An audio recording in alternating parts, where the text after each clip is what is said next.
ہم وہی کہیں گے جو ہمارا دین ہم کو بتاتا ہے، عمل کرو تو تمہارا بھلا ہے۔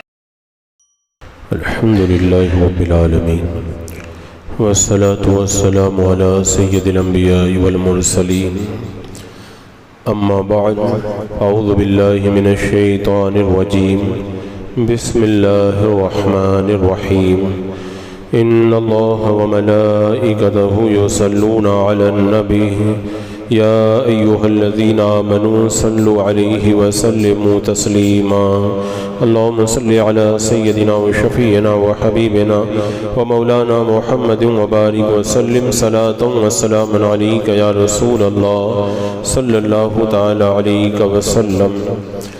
هو الذي يصلي عليكم وملائكته ليخرجكم من الظلمات إلى النور وكان بالمؤمنين رحيما۔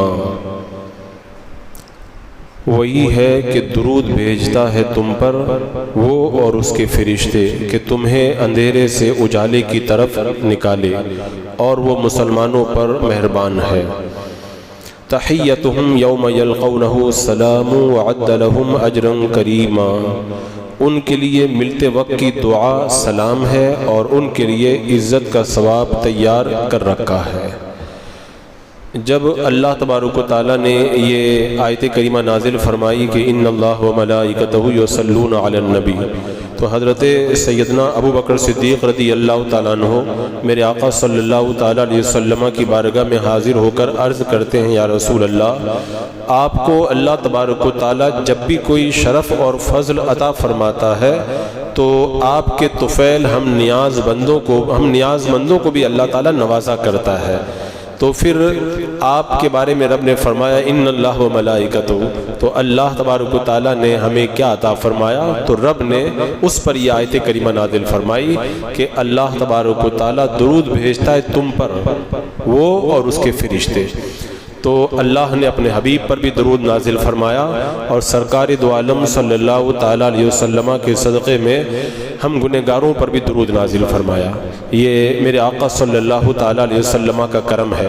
لیکن اس بات کا خیال رہے کہ درود یعنی صلاۃ کا فاعل اللہ تبارک و تعالیٰ ہو تو اس کا معنی ہوتا ہے رحمت نازل کرنا۔ تو اللہ درود بھیجتا ہے، اس کا مطلب ہے اللہ تبارک و تعالیٰ رحمت نازل فرماتا ہے، ہم گنہگاروں پر اللہ تبارک و تعالیٰ رحمت نازل فرماتا ہے۔ اور جب صلاۃ کا لفظ فرشتوں کے لیے بولا جائے تو مطلب ہوتا ہے مومنوں کے لیے استغفار کرنا، یعنی فرشتے مسلمانوں کے لیے اللہ کی بارگاہ میں استغفار کرتے ہیں۔ تو اب اس آیت کریمہ کا مطلب یہ ہوا کہ اللہ تم پر رحمت نازل فرماتا ہے اور اللہ کے فرشتے تمہارے لیے استغفار کرتے ہیں۔ حضرت موسیٰ علیہ السلام سے بنی اسرائیل نے پوچھا تھا کیا ہمارا رب تعالی ہم پر صلاۃ بھیجتا ہے؟ تو یہ کلام حضرت موسیٰ علیہ السلام کو ناگوار گزرا، تو اللہ تبارک و تعالیٰ نے وحی نازل فرمائی کہ ان سے کہہ دیجئے میری صلاۃ کا معنی یہ ہے کہ میں ان پر رحمت کرتا ہوں جس سے میرے غضب کی آگ ان پر ٹھنڈی ہو جاتی ہے۔ تو اللہ جن پر صلاۃ بھیجے پھر اللہ ان پر اپنا غضب نازل نہیں فرماتا ہے۔ معراج کی رات میرے آقا صلی اللہ تعالیٰ علیہ وسلم جب معراج پہ تشریف لے گئے تو جب حضرت جبریل بھی پیچھے رہ گئے تب آواز آئی قف یا محمد فإن ربک یصلی، اے محمد صلی اللہ تعالیٰ علیہ وسلم ٹھہریے، آپ کا رب تعالیٰ صلاۃ بھیجتا ہے۔ تو اس موقع پر اللہ تبارک و تعالیٰ نے اپنے حبیب کی تسلی کے لیے یہ ارشاد نازل فرمایا تھا۔ اور ایک دوسری روایت میں یہ ہے اللہ کے رسول علیہ السلام نے فرمایا جب 7ویں آسمان پر میں پہنچا تو مجھ سے جبریل امین نے کہا تھوڑی دیر رکیے، آپ کا رب آپ پر صلاۃ بھیجتا ہے۔ تو میں نے کہا کہ کیا میرا رب بھی صلاۃ بھیجتا ہے؟ تو حضرت جبریل نے کہا ہاں۔ میں نے کہا کیا ہے وہ؟ تو حضرت جبریل نے بتایا کہ وہ یہ فرماتا ہے سبوح قدوس رب الملائکۃ والروح سبقت رحمتی غضبی۔ تو یہ ہے اللہ تبارک و تعالیٰ کی طرف سے صلاۃ۔ اور حضرت سیدنا ابو بکر بن طاہر رحمۃ اللہ تعالیٰ علیہ فرماتے ہیں اللہ تعالیٰ کے صلاۃ بھیجنے کا معنی یہ ہے کہ اللہ اپنے بندے کو نور ایمان سے مزین کرتا ہے، توفیق سے مالا مال کرتا ہے، اور اس کے سر پر صدق کا تاج سجاتا ہے اور گمراہ کرنے والی خواہشات کو مٹاتا ہے اور اس کے باطل ارادوں کو ختم کر دیتا ہے اور اپنی رضا اور رحمت اس کے لیے مقدر مقدر فرما دیتا ہے۔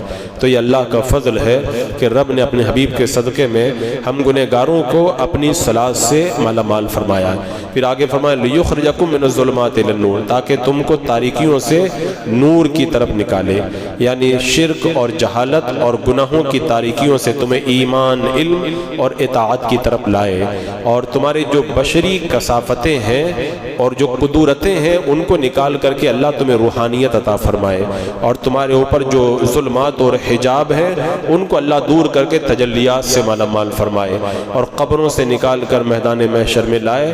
یہ اللہ کا تمہارے اوپر بڑا فضل و کرم ہے کہ اللہ تبارک و تعالیٰ تمہیں اس طرح نور کی طرف لاتا ہے۔ پھر آگے جو یہ فرمائے تحیتہم یوم یلقونہ السلام، یعنی ان کے لیے ملتے وقت کی دعا سلام ہے، اور ان کے لیے عزت کا ثواب تیار کر رکھا ہے۔ تحیہ کا معنی ہوتا ہے لمبی عمر کی دعا دینا، لیکن اب آج کل یہ مطلق دعا کے معنی میں استعمال ہوتا ہے، ہر نیک دعا کو تحیت کہتے ہیں۔ تو جس دن وہ اس سے ملاقات کریں گے، اس کا مطلب کیا ہوا؟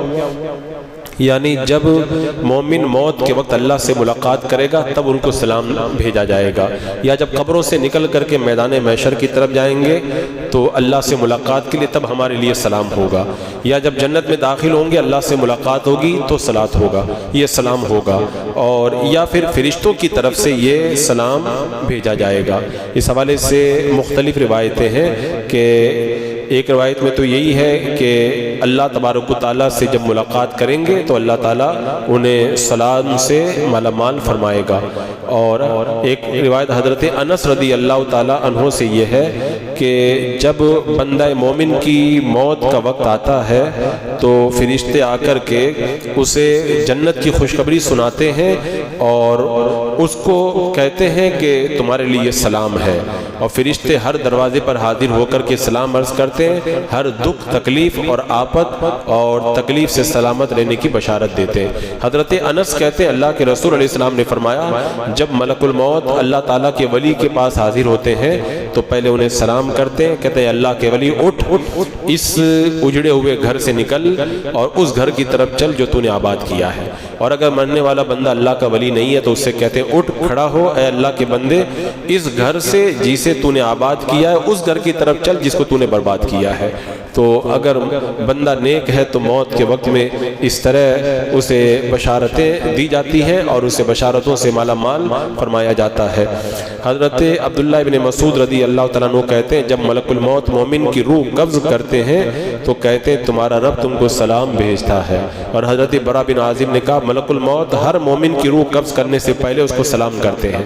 تو یہ بھی اللہ تبارک و تعالیٰ کا اس امت کے اوپر بڑا کرم ہے کہ انہیں اس طرح سلامی پیش کی جاتی ہے۔ اور جنتی جب جنت میں چلے جائیں گے تو والملائکۃ یدخلون علیہم من کل باب، فرشتے ہر دروازے سے ان کے پاس میں آئیں گے یہ کہتے ہوئے کہ سلام علیکم بما صبرتم فنعم عقبی الدار، تم پر سلامتی ہو کیونکہ تم نے صبر کیا تو آخرت کا گھر کیسا اچھا ہے۔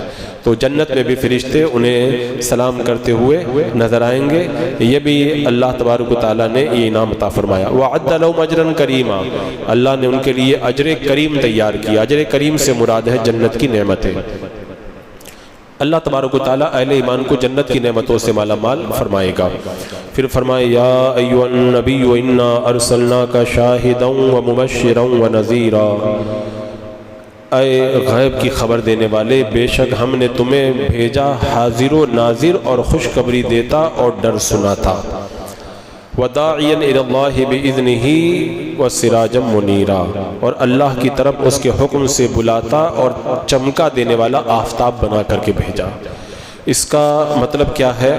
حضرت عبداللہ ابن عباس رضی اللہ تعالیٰ عنہ بیان کرتے ہیں جب اللہ کے رسول علیہ السلام پر یہ آیت کریمہ اتری کہ اے محبوب ہم نے آپ کو حاضر و ناظر بنا کر کے بھیجا، تو اللہ کے رسول علیہ السلام نے حضرت علی اور حضرت معاذ کو بلایا اور آپ نے ان دونوں کو یمن کی طرف بھیجنے کا حکم دیا تھا۔ آپ نے فرمایا دونوں جا کر کے لوگوں کو خوشخبری سناؤ، انہیں نفرت مت دلاؤ، احسان یہ احکام جو آسان ہے وہ بیان کرو، اور مشکل احکام نہ بیان کرنا، کیونکہ اللہ نے مجھ پر یہ آیت کریمہ اتاری ہے کہ اے محبوب ہم نے تم کو شاہد بنا کے بھیجا ہے، جنت کی بشارت دینے والا اور جہنم کے عذاب سے ڈرانے والا، اور فرمایا لا الہ الا اللہ کی شہادت کی دعوت دینے والا اور قرآن کی روشنی دینے والا چراغ بنا کر بھیجا ہے۔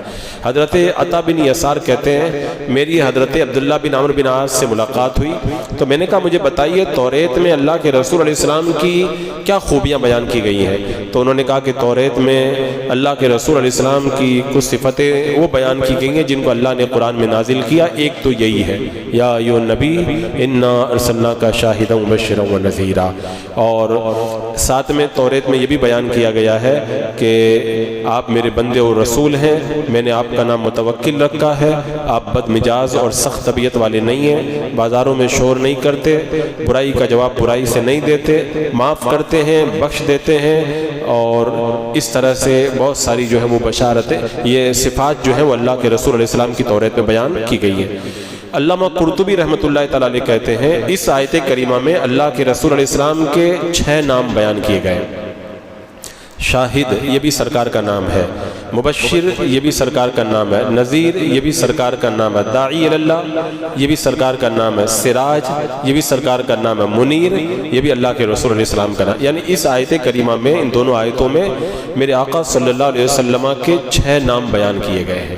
اور اس آیت کریمہ کا مطلب کیا ہے تو علماء کرام نے اس کے 4 مطلب بیان کیے۔ ہم نے آپ کو شاہد بنا کے بھیجا، شاہد کا ایک معنی یہ ہے کہ اپنی امت کے حق میں گواہی دینے والا بنا کر کے بھیجا ہے۔ تو حضرت ابو سعید خدری سے روایت بھی ہے، فرماتے ہیں اللہ کے رسول علیہ السلام نے فرمایا قیامت کے دن ایک نبی آئے گا، اس کے ساتھ میں ایک شخص ہوگا، ایک نبی آئے گا اس کے ساتھ میں 2 امتی ہوں گے، ایک نبی آئے گا اس کے ساتھ میں زیادہ لوگ ہوں گے، ان سے کہا جائے گا تم نے اپنی قوم کو تبلیغ کی تھی؟ وہ کہیں گے کہ اللہ ہم نے تو تبلیغ کی تھی۔ تو قوم کو بلایا جائے گا، پوچھا جائے گا کیا انہوں نے تبلیغ کی تھی؟ وہ کہیں گے اللہ انہوں نے تبلیغ نہیں کی تھی، یعنی وہ امت جھوٹ بول دے گی۔ تو پھر نبی سے کہا جائے گا تمہارے حق میں کوئی گواہی دینے والا ہے؟ وہ کہیں گے محمد صلی اللہ تعالی علیہ وسلم کی امت۔ پھر سرکار کی امت کو بلایا جائے گا اور کہا جائے گا کیا انہوں نے تبلیغ کی تھی؟ وہ کہیں گے ہاں۔ پھر کہا جائے گا کہ تم کو کیسے پتا چلا؟ تو کہیں گے ہمارے نبی صلی اللہ علیہ وسلم نے ہم کو بتایا تھا کہ رسولوں نے تبلیغ کی ہے۔ تو اس آیت کریمہ فرمایا آپ شاہد ہیں، یعنی آپ امت کے حق میں گواہی دیں گے کہ امت صحیح کہہ رہی ہے، نبیوں نے تبلیغ کر دی تھی۔ اور اسی طرح حضرت عبداللہ بن مسعود رضی اللہ تعالیٰ عنہ سے روایت ہے، کہتے ہیں اللہ کے رسول علیہ السلام نے فرمایا اللہ کے کچھ فرشتے زمین کی سیر کرتے ہیں اور وہ مجھے میری امت کا سلام پہنچاتے ہیں۔ اللہ کے رسول علیہ السلام نے فرمایا میری حیات بھی تمہارے لیے بہتر ہے اور تم باتیں کرتے ہو، تمہارے لیے حدیث بیان کی جاتی ہے، اور میرا دنیا سے چلا جانا بھی تمہارے لیے بہتر ہے۔ تمہارے اعمال مجھ پر پیش کیے جائیں گے، نیک ہوں گے، میں اللہ کی حمد کروں گا، اور برا عمل دیکھوں گا تو اللہ تعالیٰ سے تمہارے لیے استغفار کروں گا۔ تو نبی ہمارے اعمال پر شاہد ہیں، ہمارے اعمال کو دیکھ رہے ہیں۔ شاہد کا دوسرا معنی ہے ہمارے نبی صلی اللہ علیہ وسلم اللہ تعالیٰ کی توحید پر اور لا الہ الا اللہ پر گواہ ہیں، یعنی جو اللہ تعالیٰ کی توحید اور اس کی ذات و صفات کی گواہی دیتے ہیں۔ اب کوئی سوال کرے کہ سارے نبی تو گواہی دیتے ہیں کہ سرکار ہی تھوڑی گواہی دیتے ہیں، تو یہ بڑی فرق والی بات ہے۔ اور نبی جو گواہی دیتے ہیں اللہ کی، اس میں اور ہمارے نبی کی گواہی میں فرق ہے۔ کیوں؟ اس لیے کہ تمام نبی اور رسولوں نے اللہ کی توحید اور ذات و صفات کی گواہی فرشتوں سے سن کر کے دی۔ آپ نے اللہ تعالیٰ کی توحید اور اس کی ذات و صفات کی گواہی صرف سن کر کے نہیں دی بلکہ دیکھ کر کے دی۔ اللہ کے رسول علیہ السلام نے ساری کائنات اللہ تعالیٰ کے ایک ہونے کی گواہی سن کر کے دیتی ہے، اور میرے آقا علیہ السلام اللہ کے ایک ہونے کی گواہی دیکھ کر کے دیتے ہیں، کیونکہ اللہ کو میرے آقا صلی اللہ علیہ وسلم نے دیکھا ہے۔ یہی وجہ ہے کہ اللہ تعالیٰ نے تمام نبیوں میں صرف آپ کو شاہد بنایا ہے۔ آپ نے جس چیز کی بھی گواہی دی دیکھ کر کے گواہی دی۔ کرسی بتایا، کرسی کو دیکھ کر کے آئے۔ عرش کے بارے میں بتایا، عرش کو دیکھ کر کے آئے۔ لوح قلم کے بارے میں بتایا، لوح قلم آپ نے دیکھا ہے۔ جنات ہیں آپ نے دیکھے ہیں، جنت اور جہنم کو بتایا، ان کو بھی آپ نے جو آپ نے بتایا سب دیکھ کر کے بتایا ہے۔ تو آپ گواہ ہیں، شاہد ہیں۔ تیسرا معنی اس کا یہ ہے شاہد کا کہ آپ دنیا میں امور آخرت پر شاہد ہیں، یعنی جو آخرت کی چیزیں ہیں دنیا میں آپ ان کو دیکھ رہے ہیں، آپ جنت اور دوزخ کے شاہد ہیں، میزان عمل کے شاہد ہیں، صراط کے شاہد ہیں۔ آپ نے جس جنتی کی شہادت، جس کے جنتی ہونے کی گواہی دے دی وہ جنتی ہو گیا، جس کے جہنمی ہونے کی گواہی دے دی وہ جہنمی ہو گیا۔ آپ نے فرمایا، عبد الرحمن بن عوف کہتے ہیں اللہ کے رسول علیہ السلام نے فرمایا ابو بکر جنت میں ہے، حضرت عمر جنت میں ہے، عثمان جنت میں ہے، علی جنت میں ہے، طلحہ جنت میں ہے، زبیر جنت میں ہے، عبد الرحمن بن عوف جنت میں، سعد بن ابی وقاص جنت میں ہے، سعید بن زید جنت میں ہے، ابو عبیدہ بن جراح جنت میں۔ تو میرے آقا نے ان کو کہہ دیا جنت میں تو سب جنتی ہو گئے۔ حضرت علی بن طالب رضی اللہ تعالیٰ عنہ بیان کرتے ہیں میں نے اللہ کے رسول علیہ السلام کی زبان مبارک سے سنا، فرماتے ہیں طلحہ اور زبیر دونوں جنت میں میرے پڑوس میں ہوں گے۔ تو میرے آقا جس کے بارے میں کہہ دیں وہ ایسے ہی ہو جاتا ہے۔ حضرت عائشہ رضی اللہ عنہ بیان کرتی ہیں اللہ کے رسول علیہ السلام نے فرمایا میں نے دیکھا جہنم کی آگ دوسری آگ کو کھا رہی ہے، اور میں نے عمرو بن لوح کو دیکھا کہ جہنم میں اپنی آنتیں گھسیٹ رہا ہے۔ یہ پہلا وہ شخص ہے جس نے بتوں کے لیے اونٹنیوں کو نامزد کیا تھا۔ تو میرے آقا نے بتا دیا جہنمی ہے تو وہ جہنمی ہو گیا۔ اللہ کے رسول فرماتے ہیں میں نے ایک عورت کو جہنم میں دیکھا جس نے بلی کو باندھ کر کے رکھا تھا، اس کو کھانے کے لیے کچھ نہیں دیا اور نہ آزاد کیا کہ وہ زمین کی پڑی ہوئی چیزیں کھا لیتی، یہاں تک کہ وہ بلی بھوک سے مر گئی، میں نے اس کو جہنم میں دیکھا۔ تو اللہ کے رسول آخرت کی چیزوں کے گواہ ہیں، شاہد ہیں، جس کو جنتی کہہ دیں وہ جنتی اور جس کو جہنمی کہہ دیں وہ جہنمی۔ چوتھا معنی شاہد کا یہاں پر یہ ہے اللہ کے رسول صلی اللہ تعالیٰ علیہ وسلم امت کے اعمال پر شاہد ہے، یعنی ہم جو کچھ بھی کر رہے ہیں سرکار سب دیکھ رہے ہیں۔ اس پر میں نے مکمل ایک تقریر کی ہے، حضور دیکھ رہے ہیں، پوری میری ایک مکمل تقریر اس کو آپ سن لیں۔ میں مختصراً یہاں پہ بتا دوں حضرت عبداللہ بن مسعود رضی اللہ تعالیٰ عنہ کی جو حدیث میں نے بتائی، سرکار نے فرمایا نا کہ تمہارے اعمال میرے سامنے پیش کیے جاتے ہیں، اور اسی طرح یہاں پر اور بھی دوسری روایتیں ہیں اور وہابیہ نے یہاں پر بڑے اعتراضات بھی کیے ہیں۔ ایک بات میں نے اس سے پہلے بھی بتائی تھی، سرکار دو عالم صلی اللہ علیہ وسلم کی جب فضیلت کی بات آتی ہے تو وہابیوں کو بڑی تکلیف ہوتی ہے۔ یہاں پہ جب یہ ہم بیان کرتے ہیں سرکار ہمارے اعمال کو دیکھ رہے ہیں تو وہ کہتے ہیں کہ سرکار قیامت کے دن کچھ لوگوں کو اپنے حوض کے بارے میں جب دیکھیں گے تو کہیں گے یہ میرے اصحاب ہیں، اور پھر فرشتے بتائیں گے نہیں آپ کے بعد میں انہوں نے کیسے کام کیے ہیں، تو ان کو دور بھگایا جائے گا۔ سرکار کہاں جانتے معاذ اللہ رب العالمین۔ تو یہ اس طرح کی حدیثوں کو غلط سلط انداز میں مطلب نکال کر کے خود بھی گمراہ ہوتے ہیں، لوگوں کو بھی گمراہ کرنے کا سبب بنتے ہیں۔